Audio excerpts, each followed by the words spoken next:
The DUP leader Arlene Foster has said the draft agreement on the UK's withdrawal from the EU is not in Northern Ireland's economic interests. Foster said the draft agreement, due to be signed by EU leaders at a summit in Brussels tomorrow, was not the only alternative to a no-deal Brexit. A UKIP delegation arrived to see the DUP in action this weekend. Such was the outside interest in the party that's keeping Theresa May's minority government in power, but at odds with the British Prime Minister over Brexit. Arch-Brexiteer and London MP Boris Johnson was given what he called the warm-up role. But this was more novelty act than political strategy. He gave his support to one imaginative project. Develop plans for a bridge between Scotland and Northern Ireland, as I think the visionary leadership. More than 500 people were present for Arlene Foster's leader's address.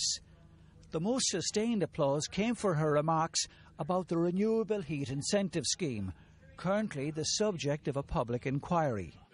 Today, as leader of this party, I apologise.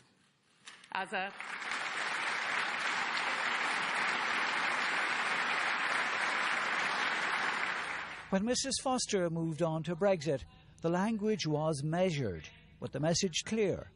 The DUP opposes Theresa May's plans and wants changes in what it calls the draft withdrawal deal.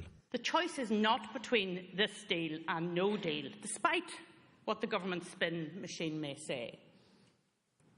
The reality is that if we are to secure a better outcome than is currently on offer, then the only option is to look beyond the current draft withdrawal agreement and work in the time ahead for an improved outcome. So the message to Theresa May was clear: change the deal or we won't support it. So let's go to Tommy now in Belfast. Tommy, clear there, Arlene Foster not budging on this issue of the draft withdrawal agreement.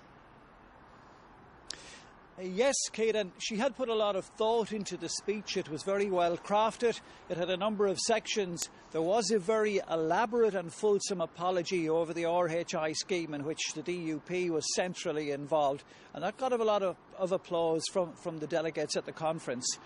In relation to power sharing, she was quite sincere, I think, in her desire to get power sharing up and running again. But then when it came to Brexit, there was no mistaking where the DUP lies. They're very far down the road in relation to opposing Theresa May's plans. They're not going to change. And interestingly, Arlene Foster kept referring to it as the draft withdrawal agreement. Of course, all that is going to change tomorrow after Theresa May goes to Brussels. But from what the DUP leader said here tonight, the DUP are not for turning on this issue. So what are the implications then of this, both for Brussels and Theresa May? Well, by the sound of it, that summit in Brussels tomorrow, it won't last for too long. It's going to be pretty, I suppose, fast business done.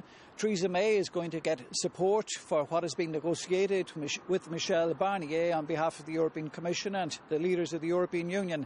But then she comes back to what's going to be a very troubled period, because in what they're talking about a date maybe of the 11th of December when the vote will be put to the House of Commons.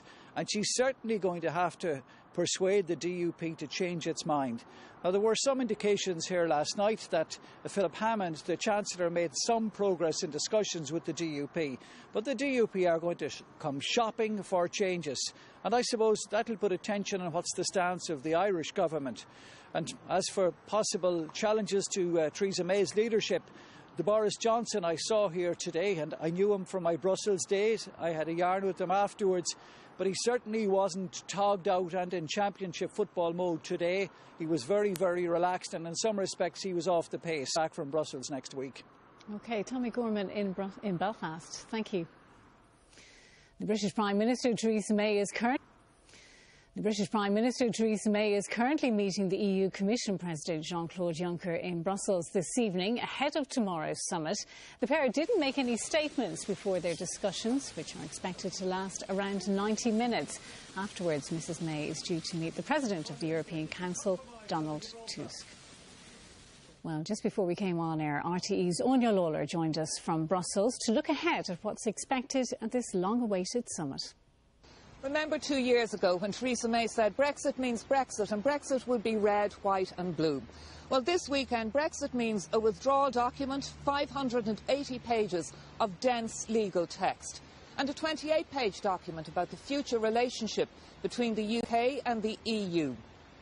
Now, Mrs May is in Brussels tonight for final talks with Commission President Juncker, and her arrival has been boosted by the news that the Spanish Prime Minister Sanchez has dropped his opposition to the deal over Gibraltar.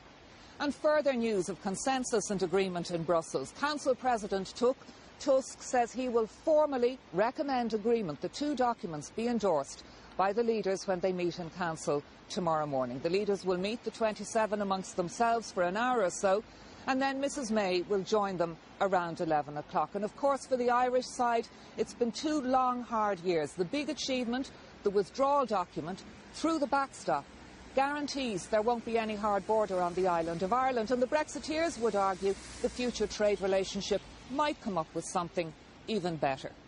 But whatever agreement exists here in Brussels, if Mrs May can't go back to London and find a majority in Parliament, we could still be facing a hard Brexit on the 29th of March next. And Anya will be presenting the Week in Politics programme live from Brussels tomorrow on RTE1 and RTE News Now channels at midday. In other news, a young Longford man who had died after an alleged assault in New York has been described as a lovely young gentleman. Danny McGee was 21 years old and from Drumlish. He'd been working in New York. Danny McGee had American citizenship and had been in New York for around a year and a half, but often visited home. Police were called to this bar in Queens in New York City in the early hours of Thursday morning. They found Danny outside. They say he had been punched and had suffered a head trauma when he fell to the ground. He was rushed to hospital but was later pronounced dead. There are a lot of, young Irish kids that hang out around here. It's not like a really harsh neighborhood. People don't really fight a lot, I don't think, in my experience. Danny was active in several sports clubs in Longford, and many people have paid tribute to a young man who is said to have had an effervescent personality and a word for everyone. He was very fond of home, really. He was home 4 times last year, and he was planning to come home permanently this coming year, around January or February. As opposed to sad, that he or his family would have planned for. So it was great sadness from that point of view. Another Irishman, Stephen O'Brien, later presented himself at a New York police station and has been charged with assault. His lawyer says he denies any wrongdoing. Danny McGee was on choline, and his brother Brian and sister Eva. Coleman O'Sullivan, RTE News.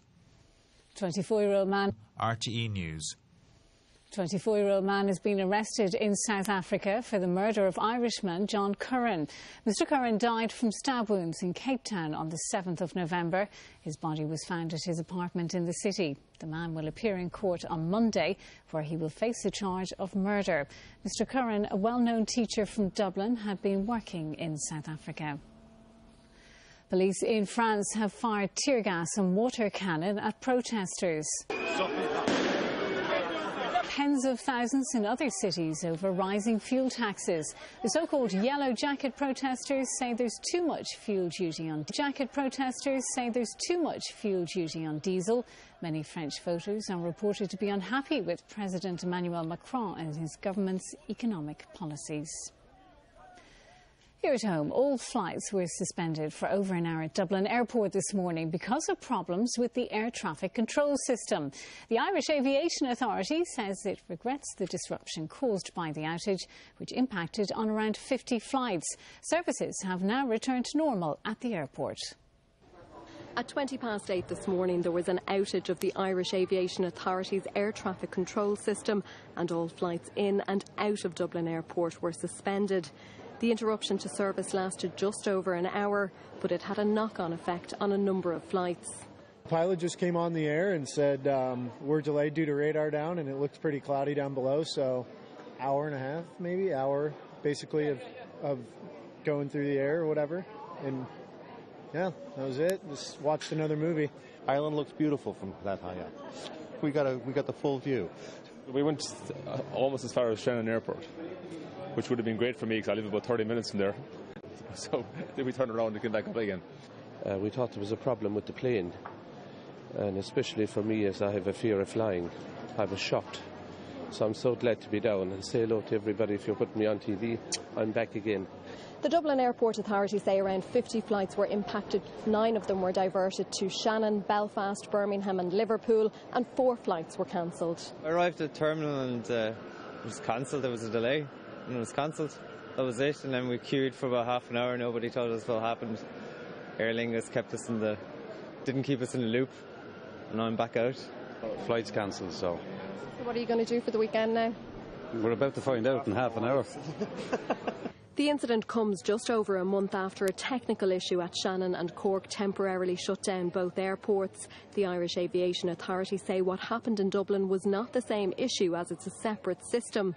It says it's identified the cause but didn't give details as to what it was. Samantha Library, RTE News, Dublin Airport.